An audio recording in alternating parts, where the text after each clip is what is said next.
Difficulté à se souvenir des motifs de danse. Croisillon danse sociale. Comment puis-je mieux me souvenir des mouvements que j'apprends en tant que meneur en salsa?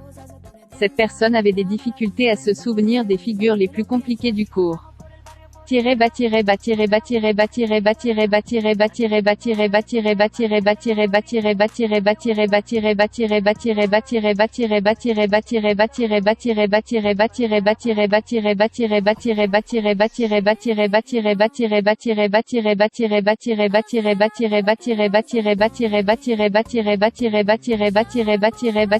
Je pense que nous rencontrons tous ce problème à un moment ou à un autre en tant que lead. Lorsque vous êtes en cours de danse et que vous apprenez un nouveau rythme, au lieu d'essayer d'apprendre le rythme dans un ordre et des détails spécifiques, votre objectif doit être de comprendre la construction du rythme. Votre objectif devrait être de comprendre les éléments constitutifs et la façon dont ils peuvent être reliés. Je vous suggère d'y penser comme à un problème de mathématiques. X plus Y égale Z, mais on peut aussi dire ZY égale X. Ce que je veux dire, c'est qu'il faut trouver les parties du modèle que vous aimez, ou que vous êtes capable d'exécuter et trouver des moyens de les intégrer à ce que vous savez déjà. Si le professeur enseigne un schéma de hammerlock, pensez au schéma que vous connaissez déjà, et envisagez où vous pouvez y intégrer un hammerlock.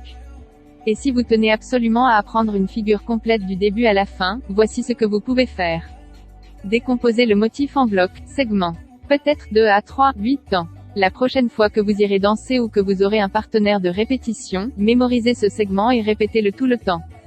Oui, cela va être ennuyeux et répétitif, mais en vous concentrant sur ce segment, vous allez l'ancrer dans votre mémoire. Si vous pratiquez un nouveau bloc par semaine, cela représente beaucoup de progrès. Si vous parvenez à le faire régulièrement, vous connaîtrez beaucoup de blocs en un rien de temps. Ensuite, vous devriez déjà connaître la réponse, vous devez vous entraîner davantage. Vous voulez créer une certaine mémoire musculaire où vous avez toujours un aperçu de ce que vous pouvez mener dans une certaine position. Sur le sujet d'avoir peur d'essayer quelque chose de nouveau et de faire des erreurs. Ne soyez pas si dur avec vous-même, et arrêtez de vous fixer des normes si élevées. Nous faisons tous des erreurs, votre but ultime en tant que leader est de vous assurer que vous ne blessez pas votre partenaire. Tout le monde fait des erreurs sur la piste de danse. Ce qui compte, c'est la façon dont on y réagit. Il faut simplement aller de l'avant, continuer à danser et s'amuser. Il est normal de n'exécuter que des figures dans lesquelles vous avez confiance, mais il est également normal d'essayer et d'expérimenter, et de voir ce qui fonctionne. La clé est la répétition et la compréhension de la façon dont les blocs s'assemblent. La visualisation est une excellente technique qui fonctionne aussi bien pour la danse sociale.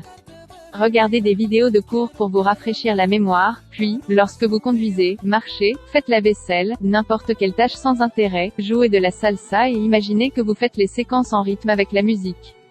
Visualisez ce que vous essayez d'accomplir et le corps s'en souviendra.